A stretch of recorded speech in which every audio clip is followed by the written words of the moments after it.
வணக்கம். இப்பொழுது நாமக்கல்லில் இருந்து காமராஜ் அவர்கள் 2 சட்டை வாங்கி கொடுத்திருக்கிறார். எனக்கு இந்த சட்டை தான் வேணும், இந்த மருந்து தான் வேணும், இந்த புத்தகங்கள் தான் வேண்டும், மாலைகளும் மற்றவைகளும் தங்கமும் வைரமும் வேலைக்கு ஆகாதுங்க. நீங்க அன்போடு செஞ்சு கிருஷ்ண பக்தி போல பொம்மையெல்லாம் செஞ்சு கொடுக்குறீங்க, அதை உருக்கினாதான் எங்களுக்கு வேலையாகும். ஏன்னா அதிலிருந்து வர்ற பணத்தை நற்பணிகளுக்கு செய்ய வேண்டும் என்று நினைப்போம். அவமரியாதை ஒன்றுமல்ல.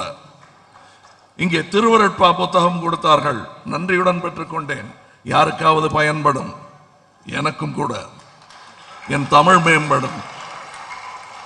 பக்தி மேம்படுமா என்று கேட்டால் இனி வாய்ப்பில்லை.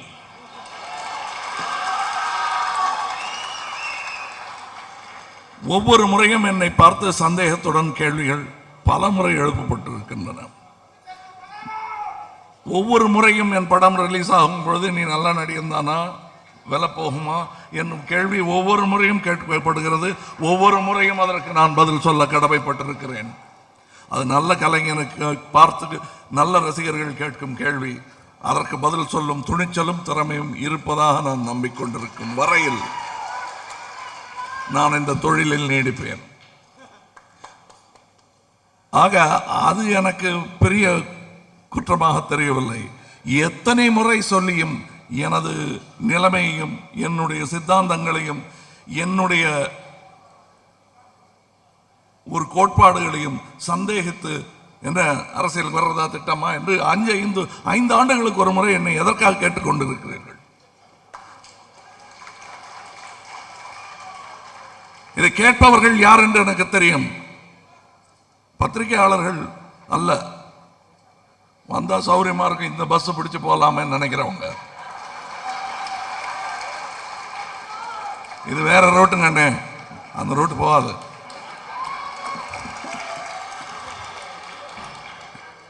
ஏறாதீங்க.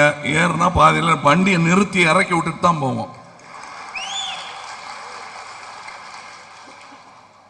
என்னை கேள்வி கேட்கிறார்கள், என்னுடைய நேர்மையை கேள்வி கேட்கிறார்கள். அந்த கோபத்தில் தான் நான் இங்கே பேசுகிறேன். நான் என் நடிப்பை பற்றி கேளு, நான் அடுத்த படத்தில் மன்னிச்சுங்க, அதில் உங்களுக்கு பிடிக்கலன்னா அடுத்த படத்தில் நல்லா நடிக்கிறேன்னு சொல்லுவாங்க. ஏன்னா நான் ரொம்ப ரத்த காயம்பட்டுத்தான் இந்த நேர்மை பழகி இருக்கிறேன். ஸோ இதனை சந்தேகிக்கும் பொழுது எங்கேயோ என்னுடைய பூர்வீகத்தை சந்தேகிப்பதாக நான் நினைக்கிறேன். அந்த அளவுக்கு அவமானம், தாயை பழி சொன்னது போன்ற ஒரு கோபம் எனக்கு வருகிறது. இன்னைக்கு ஒருத்தர் சொன்னாரு, இன்னைக்கு உங்க பிறந்த நாள் அன்னைக்கு எங்க அம்மாவுடைய கண்ணு தானம் பண்ணிட்டு வந்திருக்கேன் சார், இனிமே நீங்க தான் எனக்கு அம்மான்னு. இருந்துட்டு போறேன் அம்மாவா. அவ்வை சாமி ஆக முடியும்னா என் தம்பிக்காக நான் அம்மா ஆக முடியாத?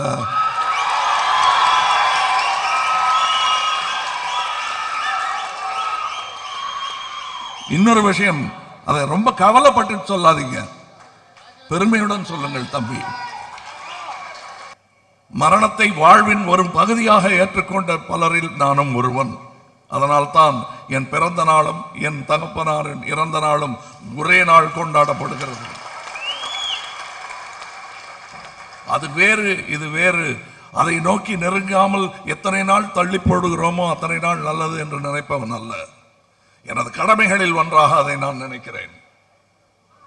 மாண்டு வழிவிடுவது, அதற்குள் மற்றவர்களுக்கு சொல்ல நினைத்ததை சொல்லிவிட்டு போவது, முடிந்தால் புரிய வைத்தால் உன்னுடைய மரணம் வீணானதாக இருக்காது. புரியவில்லை என்றாலும் யாராவது இருவருக்கு புரிந்தது அல்லவா, அவர்கள் தொடர்ந்து நீ செய்ய விட்டதை செய்வார்கள் என்று நம்புவோம். இப்படித்தான் நான் வாழ்ந்து கொண்டிருக்கிறேன். என்னை பார்த்து கேட்கிறாங்க, இந்த மேடையில் எனக்கு திருவருட்பா கொடுத்த போது அன்போடு வாங்கிட்டேன் தெரியுமா? என்னை பற்றி என்னுடைய சித்தாந்தங்கள், என்னுடைய பகுத்தறிவு, என்னுடைய இறை மறுப்பு இதெல்லாம் தெரியாம ஒரு அம்மா ஆசையா ஓடி வந்து விபூதி எடுத்து என் நெத்தியில பூசும்போது அவங்களுக்கு முன்னாடி அதை அழிக்க மாட்டேன்.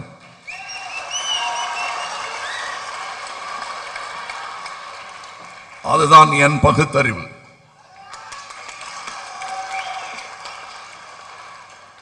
எனக்கு இந்த பகுத்தறிவு அரசியல் வாயிலாக வந்தது அல்ல, அதை புரிந்து கொள்ளுங்கள். அரசியல் வாயிலாக எதை சொன்னாலும் அதற்குள் ஒரு உட்கருத்து இருக்கும். அதற்கான மாறுபட்ட கருத்தை மறுக்கும் அந்த மனம். நல்ல பகுத்தறிந்த மனம் புதிய கருத்துக்களை ஆராயும், பகுத்து அறியும்.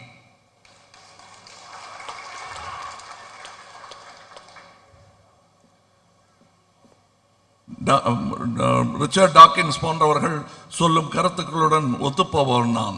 எல்லா தெய்வங்களுக்கும் எக்ஸ்பைரி டேட் உண்டு. எனக்குள்ளது போல் என் படைப்பு என்னை மாதிரி தானே இருக்கும், அதுக்கும் எக்ஸ்பைரி டேட் உண்டு. என்ன மாதிரி என்னது எக்ஸ்பைரி டேட்டுங்கிறீங்க? அப்படி எப்படி சொல்லலாம்? ஏங்க இந்த கோவிலில் இப்ப பவர் ஜாஸ்தின்னு ஏங்க சொல்றீங்க? எல்லா இடத்துலையும் இருக்க வேண்டாம்ல. மற்ற சமுதாயத்தினர் அவர்கள் கும்பிடும் தெய்வர்கள் அவர்கள் மனதோடு பாக்கெட்டோடு இருக்கட்டும், வைத்து திணிக்காதீர்கள் யார் பேர். அது எல்லா மதத்தாருக்கும் பொருந்தும். டாலரன்ஸை பற்றி பேசுகிறீர்களா? சகிப்புத்தன்மையை பற்றி பேசுகிறீர்களா? நான் சொல்லுகிறேன், எத்தனை காலமாக எத்தனையோ பகுத்தறிவு பெரியவர்கள் காலையில் எழுந்தவுடன் மந்திரமும், இந்த பக்கம் அசானம், அந்த பக்கம் மந்திரமும், அந்த பக்கம் ஐயப்ப பூஜையும் கேட்டுக்கொண்டு வாழ்ந்து கொண்டிருக்கிறார்களே, அதற்கு பேரும் சகிப்புத்தன்மை தான். அது இல்லாதவர்கள் கோவிலை இடிப்பேன் என்பார்கள். நம் ஆட்கள் யாராவது அதை செய்வார்களா? நாத்தியவாதிகள் கூட செய்யக்கூடாது என்பதற்கான கவிதைகள் எழுதியிருக்கிறேன். எனக்கு நாத்திகம் என்ற பெயரிலேயே விருப்பம் கிடையாது. நான் நாத்திகன் அல்ல, தெளிவாக சொல்லிக் கொள்கிறேன்.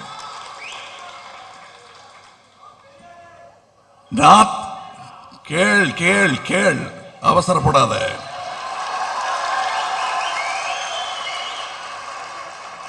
நாஸ்தி ஆஸ்தி என்ற வட சொற்கள். இதை செய்யவில்லை என்றால் நீ நாஸ்தி, இதை செய்தால் உனக்கு ஆஸ்தி என்ற ஆசை காட்டும் பட்டங்கள் அவை. அதையா நான் ஏற்றுக்கொள்ள போகிறேன்? ஆமாங்க, நான் இறை மறுத்துட்டேன், அதனால நான் நாஸ்தி, இனிமே எனக்கு ஒண்ணும் இல்லைங்கன்னு ஒத்துக்க போறேன். நான் ஒத்துக்க வேண்டாம். நானு அதனால நாஸ்தி என்கிற பேர் எனக்கு பொருந்தாது. நான் பகுத்தறிவாளன்.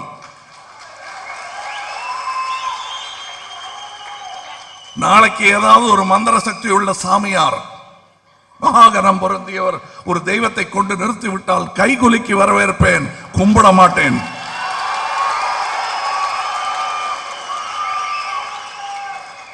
செய்வதாய் சொன்ன வாக்குறுதிகள் எல்லாம் ஏன் நிறைவேற்றவில்லை என்று ஒரு கேள்வியும் கேட்பேன்.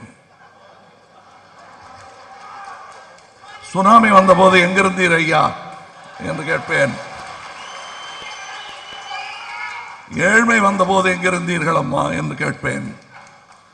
வெவ்வேறு ரூபம். உங்களுக்கு எதுக்கு ஒரு ஆண் பெண் ஜெண்டர் பால் வேற்றுமை எதற்கு ஐயா அம்மா என்று கேட்பேன். திரு உருவாக இருந்து விட்டு போயிருக்கலாமே. உங்களுக்கு ஏன் வட சொல் மட்டுமே பேச வருகிறது? சில நேரங்களில் தமிழ் பேச வர மாட்டேன் என்கிறது.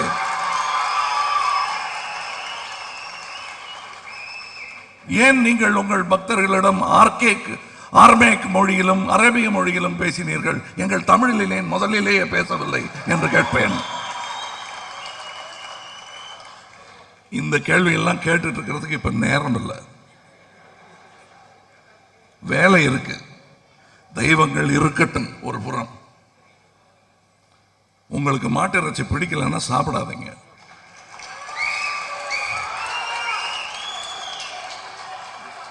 அது எக்காரணத்திற்காக நீங்கள் சாப்பிடக்கூடாது என்பதற்கு மருத்துவ ஆதாரங்கள் இருக்கிறது, அதனால் சாப்பிடாதீர்கள். நான் சாப்பிட்டு இருந்தேன், இப்ப என்னை விட பெரிய மிருகங்களை நான் சாப்பிடுவதில்லை என்று முடிவு வைத்திருக்கிறேன். ஏன்னா தனியா காட்டுல நான் மட்டும் கல்லை வச்சுக்கிட்டு இருந்தேன்னா அதை செஞ்சிருப்பேன் யோசிச்சு பார்த்தேன். முடியாது. வலுவில்லாத போது எதற்கு? இப்ப வசதி வந்து விட்ட ஒரே காரணத்தினால் நீ பெரிய மிருகங்களை சாப்பிடு, முடிந்தால் சின்ன மிருகங்களை சாப்பிடு, அதுவும் கிடைக்கலன்னா என்ன கிடைக்குதோ அதை சாப்பிட்டு போ. அது கூட இல்லாம எத்தனையோ பேர் இந்தியாவில் இருக்கான், அதை கவனி. என்ன சாப்பிடலான்னு மெனு போட்டு கொடுக்காத, சாப்பாடு போடு.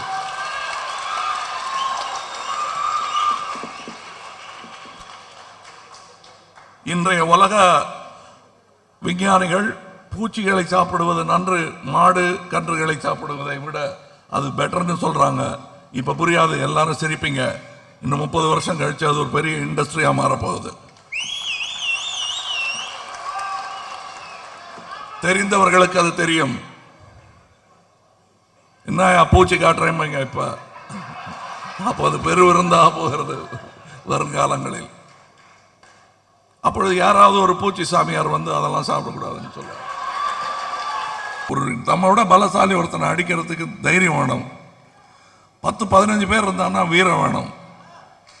அதுக்கும் மேல இருந்தா அது மகாவீரம். அதனாலதான் அவருக்கு மகாவீரர்னு பேர் வச்சாங்களோன்னு நினைக்கிறேன்.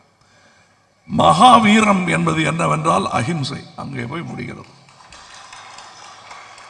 உனக்கு அவ்வளவு தைரியம் இருக்கிறதா என்று சோதித்து பார்த்துக்கொள். மற்றபடி அந்த வார்த்தையை, அஹிம்சை என்ற வார்த்தையை நீங்கள் உபயோகிக்காத. மனிதர்களுக்கு காட்ட முடியாத ஒரு அன்பை நீங்கள் மிருகங்களுக்கு காட்டி பிரயோஜனம் இல்லை. முதலில் அதை கற்றுக்கொள்வோம், நாம் கற்றுக்கொள்வோம். அவங்கள்ட்ட விமர்சனம் சொல்றதெல்லாம் அப்புறம் இருக்கட்டும். நீங்க நல்ல சாப்பாடு சாப்பிடுங்க, எது உங்களுக்கு கட்டுப்படி ஆகுதோ அதை சாப்பிடுங்க. ஆனா மற்றவர்கள் பால் எதையும் வலியுறுத்தாதீர்கள். திடீர்னு எல்லாரும் இங்க விழுந்து நமாஸ் பண்ணுங்கன்னா யாரும் ஒத்துக்க போறது இல்லை.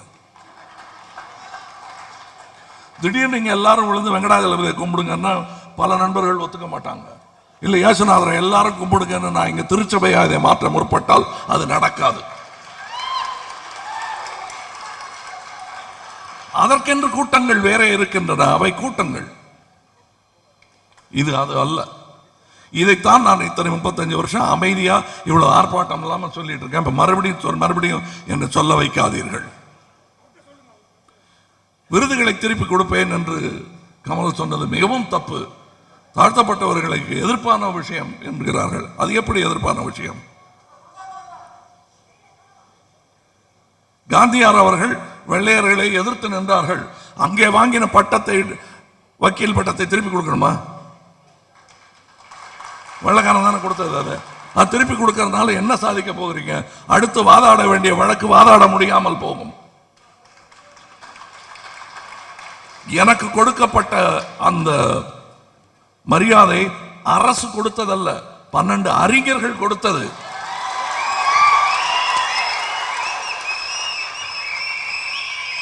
அவர்களை நான் அவமதிக்க மாட்டேன்.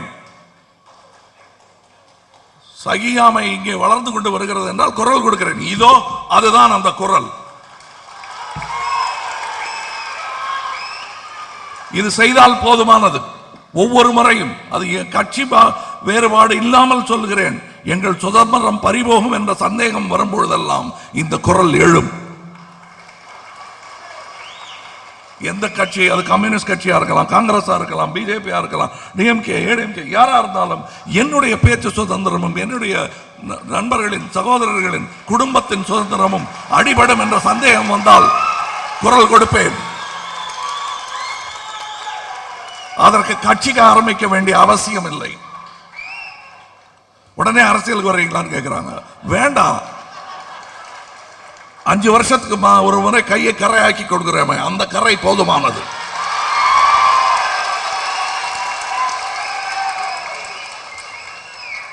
மறுபடியும் சொல்கிறேன், எந்த ஆர்ப்பாட்டமும் இல்லாமல் நற்பணிகளை செய்து கொண்டிருக்கும் எங்கள் தோழர்களை அந்த வேலையை செய்ய விடுங்கள். வேறு ஒன்றும் வேண்டாம். மறுபடியும் உங்களிடத்தில் நான் விடும் வேண்டுகோள், நாம் அரசியல் சம்பந்தப்பட்டவர்கள் அல்ல.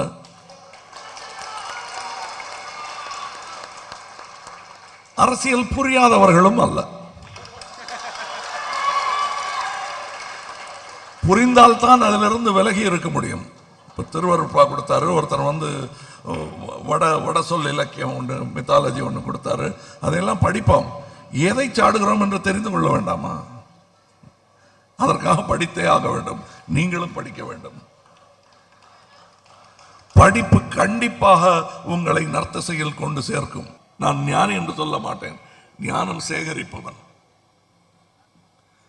அது காலேஜுகளிலும் புத்தகங்களில் மட்டுமே கொட்டி கிடப்பதாக நினைக்கவில்லை. சமுதாய தெருவுகளில் எங்கும் கொட்டி கிடக்கின்றன. அந்த குப்பையிலிருந்து பொறுக்கப்பவன் நான். ஸ்வச் பாரத் எனக்கு கொடுத்தது கரெக்ட் தான். நான் யாருன்னு தெரியாம கொடுத்துருப்பாங்களா? என் பின்பலம் என்ன, என் சித்தாந்தம் என்று தெரியாமலா கொடுத்திருப்பார்கள்? தெரிந்தே கொடுத்ததற்காக அவர்களுக்கு நன்றி சொல்ல கடமைப்பட்டிருக்கிறேன். காரணம், இது தேசத்தை கட்டி காக்கும் ஒரு சேவை. அதில் பங்கு பெற என்னை அழைத்தால், எந்த கட்சி அழைத்தாலும் நான் ஓடி வருவேன் என்பதற்கு பேர் உதாரணம் இது. அந்த கட்சி சம்பந்தப்பட்டவர்களுக்கும் நான் நன்றி சொல்ல கடமைப்பட்டிருக்கிறேன். இவெல்லாம் பகுத்தறிவாதி, இவனை சேர்த்துக்கூடாதுன்னு ஒதுக்கல. அதுவும் ஒரு விதமான சகிப்புத்தன்மை தான். அது இன்னும் அவர்களுக்கும் வர வேண்டும், நம்ம எல்லோருக்கும் வர வேண்டும். சகிப்புத்தன்மை என்பது இந்த நாட்டில் இல்லை என்பதற்கு பெரிய உதாரணமே பாகிஸ்தான். நம்முடன் இருக்க வேண்டிய நம் சகோதரனை பிரித்து வேறு வீடு கட்டி கொடுத்து விட்ட சந்தோஷத்தில் இருமாந்து கொண்டிருக்கிறோம். அது எவ்வளவு அசட்டுத்தனம், எவ்வளவு பெரிய நாட்டை, எவ்வளவு பெரிய ஒரு சுபீட்சத்தை பங்கு போட்டு பாகப்பிரிவினையில் இழந்து விட்டோம் என்பதை நாம் புரிந்து கொள்ள வேண்டும். மீண்டும் அது போன்ற நிகழ்வுகள் நாம் உளவரையில் நிகழவிடக்கூடாது. அதற்கு சான்றுகளாய் நாம் நிற்க வேண்டும், தூண்களாய். நீ நெத்தியில் பொட்டு வச்சிருந்தாலும், தொப்பி வச்சிருந்தாலும், கழுத்தில் சிலுவை தொங்கினாலும், அல்ல வேறு பல குற்ற உணர்வுகள் தொங்கினாலும், எதுவாக இருந்தாலும் இது உன்னுடைய கடமை. இன்னும் சொல்ல போனால், தேசபக்தியையும் தாண்டி உலக பக்தியை நோக்கி நாம் போய்கொண்டிருக்கிறோம். இந்த வரைகோட்டுக்குள்ளில் இருக்கும் இந்த பாஸ்போர்ட் என்ற விஷயங்கள் எல்லாம் வேடந்தாங்கள் பறவை போல் இழக்கும் காலம் வரத்தான் போகிறது. எங்கும் சொல்வோம் யாதும் ஊரே யாவரும் கேளீர் என்று 2000 வருடம் முன்னால் கூவிய தமிழன் அதை செய்து காட்ட வேண்டாமா? அது செய்வதற்கான பாதையில் சென்று கொண்டிருக்கிறோமா என்று ஆராய துவங்கினாலே போதும். இந்த மாதிரி அபத்தமான விவாதங்களில் நாம் ஈடுபட மாட்டோம். இந்த விழாவில் என்ன இவ்வளவு கோபமா பேசுறாங்க அப்படின்னா, என்னுடைய நேர்மையை சந்தேகித்த அந்த கோபம்தான். எனக்கு அக்னி பரீட்சை எல்லாம் வைக்க முடியாது, சீதையோட வச்சுக்கோங்க. நன்றி, வணக்கம்.